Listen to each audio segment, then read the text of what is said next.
Hello everyone, कैसे हैं आप सब। उम्मीद करती हूँ हमेशा की तरह आप सब अच्छे होंगे। दोस्तों, रोज़ की तरह आज फिर से आप सब के लिए लेकर आ चुकी हूँ बहुत ही काम की वीडियो।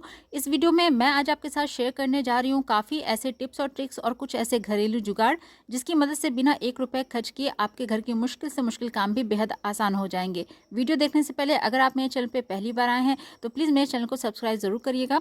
तो चलिए वीडियो को स्टार्ट करते हैं। आज की मेरी पहली टिप है, फेविक्विक का इस्तेमाल अक्सर हम लोग करते हैं। कुछ भी क्राफ्ट का अगर कोई काम कर रहे हो या फिर कुछ भी टूट अगर जाता है तो उसको चिपकाने के लिए हम फेविक्विक का इस्तेमाल करते हैं। लेकिन कभी कभार गलती से हमारे फिंगर पे वो लग जाता है, उसके बाद इस तरीके से कुछ फिंगर हमारा जो है ना वो चिपकने लगता है। किसी तरह से अगर हम निकाल भी लेते हैं उसको तो उसका जो फेविक्विक जो लग जाता है ना, वहाँ पर देखते होंगे आप खुरदुरा सा लगने लगता है। वो ये करीब 1 से 2 दिन तक हमारा ऐसे ही रहता है और उसके बाद हमारा पूरा ध्यान उसी पर रहता है।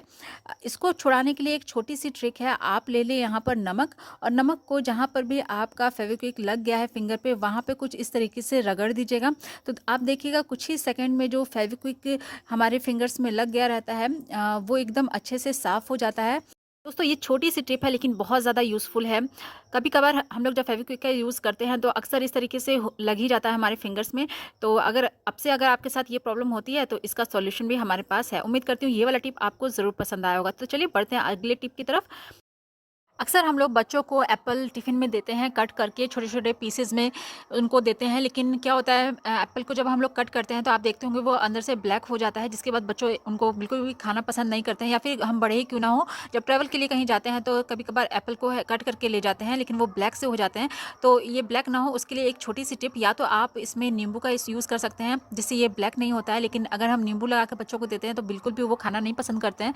तो उसकी जगह पर आप इस तरीके से एप्पल को 4 पीसेज़ में कट करने के बाद आप यहाँ पे यूज़ कर सकते हैं इस तरीके का रबर बैंड। तो रबर बैंड से क्या होता है कि एप्पल को आप अच्छे से सेट कर लीजिए। कट करने के बाद इस तरीके से, जैसे हम 4 पीसेस में कट करने के बाद जैसा एप्पल होता है उसी तरीके से इसको सेट करने के बाद इस तरीके से रबर बैंड से उसको टाइट कर देंगे ना, तो एप्पल बिल्कुल भी अंदर से ब्लैक नहीं होता है।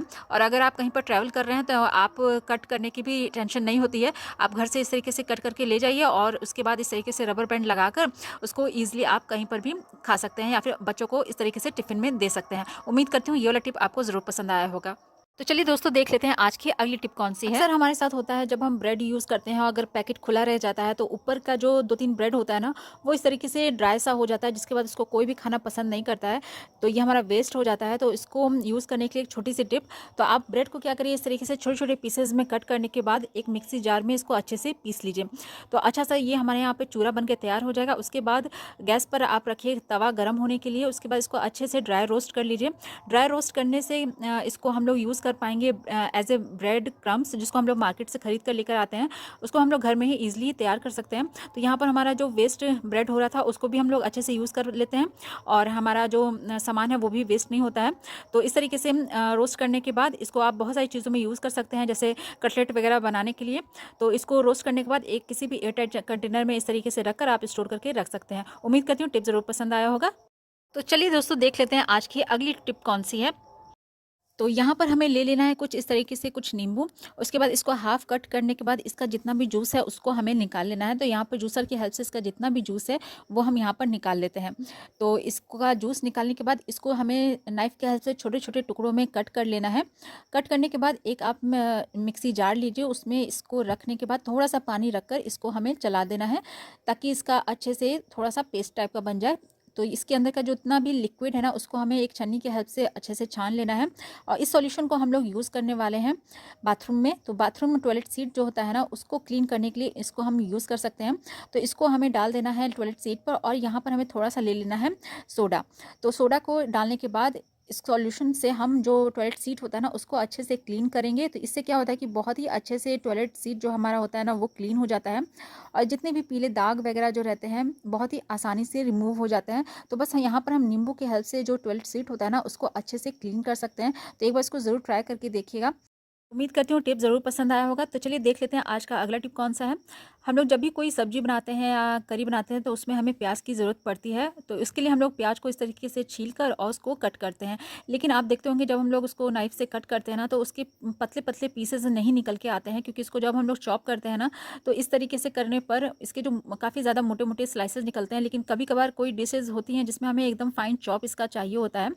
तो अगर हम उसको फिंगर पे हाथ से इस तरीके से कट करते हैं तो कभी-कभी हाथ हाथ कटने का भी डर रहता है, तो एक बहुत ही छोटा-सा सॉल्यूशन है, जिससे आपका जो हाथ है कटने का वो भी डर नहीं रहेगा और इसका एकदम फाइन पीसेस भी, फाइन चॉप भी ये एकदम से होगा। तो इस तरीके का जो ग्रेटर होता है ना, जिसमें हम लोग चिप्स वगैरह कट करते हैं, तो उसमें आप इस तरीके से प्याज को कट करिएगा ना, तो बहुत ही पतला-पतला जो इसका स्लाइस है वो निकल के बाहर आएगा, जिसको हम लोग यूज़ कर सकते हैं बिरयानी वगैरह में फ्राई करने के लिए। हम लोग जो यूज़ करते हैं ना, उनके लिए भी यूज़ कर सकते हैं या फिर कोई करी में भी यूज़ कर सकते हैं। तो आप देख सकते हैं कितना ज़्यादा पतला-पतला इसका स्लाइस निकला है और इसमें कोई भी ज़्यादा मेहनत नहीं, बस आप प्याज को छीलिए और इस तरीके से जैसे हम चिप्स कट करते हैं ना, उसी तरीके से इस तरीके से हमें कट करना है। तो बहुत ही जल्दी हमारा काम भी हो जाता है और आँख से जो हमारा पानी निकलने का प्रॉब्लम होता है ना, वो भी बिल्कुल भी यहाँ पर नहीं होता है। एक बार ज़रूर ट्राई करके देखिएगा, बहुत यूज़फुल है क्या। तो चलिए देख लेते हैं आज की अगली टिप कौन सी है। अक्सर क्या होता है, कई अलग-अलग तरह के कपड़े को प्रेस करने पर किसी-किसी कपड़े में जैसे कलर छूटता है, तो हम उसको प्रेस करते हैं ना, तो प्रेस में है ना दाग सा लग जाता है, गंदा सा हो जाता है। आप देखते होंगे कई बार प्रेस में इस तरीके की जो स्पॉट है ना वो लग जाता है, जिसके बाद अगर हम वाइट कपड़ा अगर प्रेस करने जाते हैं ना, तो उस पे उसका स्पॉट पड़ जाता है। तो अगर जब भी आपके प्रेस गंदा हो जाए, इस तरीके से किसी कपड़े का अगर दाग लग जाता है, तो एक उसके लिए छोटी-सी टिप, आप यहाँ पे कोई सी भी इस तरीके से टैबलेट ले लीजिए, उसके बाद प्रेस को गरम करना है। गरम करने के बाद ही आप इस ट्रिक को फॉलो करिएगा। प्रेस को जब हम अच्छे से गरम कर ले, उसके बाद इस तरीके से टैबलेट को चलाना है, तो थोड़ा सा सावधानी से करिएगा क्योंकि प्रेस इस टाइम बहुत ज़्यादा गर्म रहता है। तो इस तरीके से टैबलेट उस पर लगाने से ना, जो प्रेस में जितनी भी गंदगी जो कलर उसका दाग जो रह जाता है ना, वो अच्छे से रिमूव हो जाता है। और जब ये गर्म रहे उसी वक्त आप इसको कपड़े से पोंछ दीजिएगा, तो आप देखिएगा जो भी कपड़ा प्रेस में जो दाग लगा होगा ना, कपड़े का स्पॉट लगा होगा, वो अच्छे से क्लीन हो जाता है। तो एक बार इसको ज़रूर ट्राई करके देखिएगा। उम्मीद करती हूँ टिप ज़रूर पसंद आया होगा। दोस्तों, ये थे मेरे आज के कुछ यूज़फुल टिप्स और ट्रिक्स, जिनको यूज़ करके हम अपने घर और किचन से जुड़े मुश्किल से मुश्किल कामों को भी आसान बना सकते हैं। उम्मीद करती हूँ वीडियो ज़रूर पसंद आया होगा। अगर वीडियो ज़रा सा भी हेल्पफुल लगा है तो प्लीज़ एक लाइक करिएगा। चैनल पे पहली बार आए हैं तो प्लीज़ इसको सब्सक्राइब करना ना भूलिएगा और ज़्यादा से ज़्यादा शेयर करिएगा अपने फैमिली और फ्रेंड्स में, ताकि वो भी इन सारे ट्रिक्स को यूज़ कर पाएँ। तो मिलती हूँ कल फिर एक नए वीडियो के साथ, तब तक के लिए गुड बाय।